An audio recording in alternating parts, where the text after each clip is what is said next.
আজকে যে ফোনটার কথা বলবো iQO15 পারফরম্যান্স থেকে শুরু করে ক্যামেরা সব জায়গাতেই ফোনটা এমন কিছু অফার করছে যেটা এই দামের মধ্যে পাওয়া আসলেই বিরল। তাই ভিডিওটা শেষ পর্যন্ত দেখলে পুরো ধারণাটা পরিষ্কার হয়ে যাবে। প্রথমে আসি ডিজাইনে।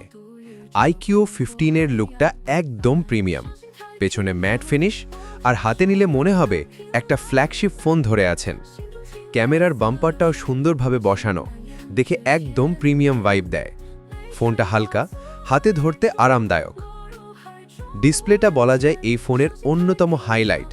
এখানে থাকছে অ্যামোলেড প্যানেল, 1.5K রেজলিউশন আর 144 হার্টজ পর্যন্ত হাই রিফ্রেশ রেট।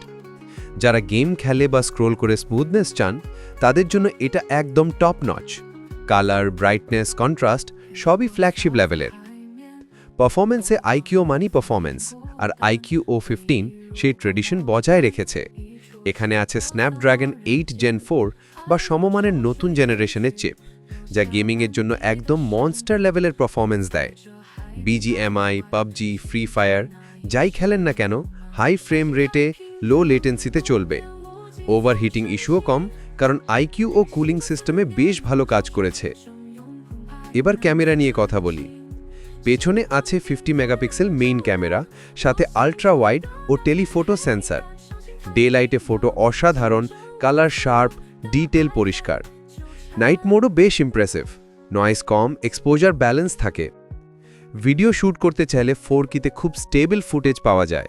ফ্রন্টে আছে 16 মেগাপিক্সেল বা 32 মেগাপিক্সেল সেলফি ক্যামেরা, সেটাও ব্লক করা বা ভিডিও কলের জন্য যথেষ্ট ভালো।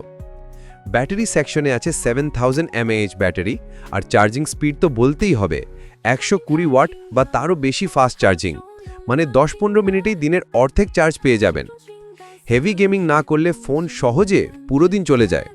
এতে আছে iQOর কাস্টম UI, যেটা খুবই স্মুথ আর অ্যানিমেশনগুলো দ্রুত। ফিঙ্গারপ্রিন্ট সেন্সর খুব দ্রুত কাজ করে, আর স্পিকার স্টিরিও বেশ লাউডার ক্লিয়ার।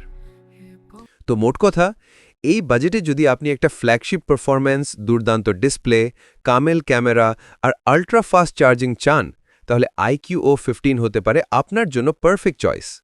ভিডিও ভালো লাগলে লাইক আর কমেন্ট করবেন। ধন্যবাদ।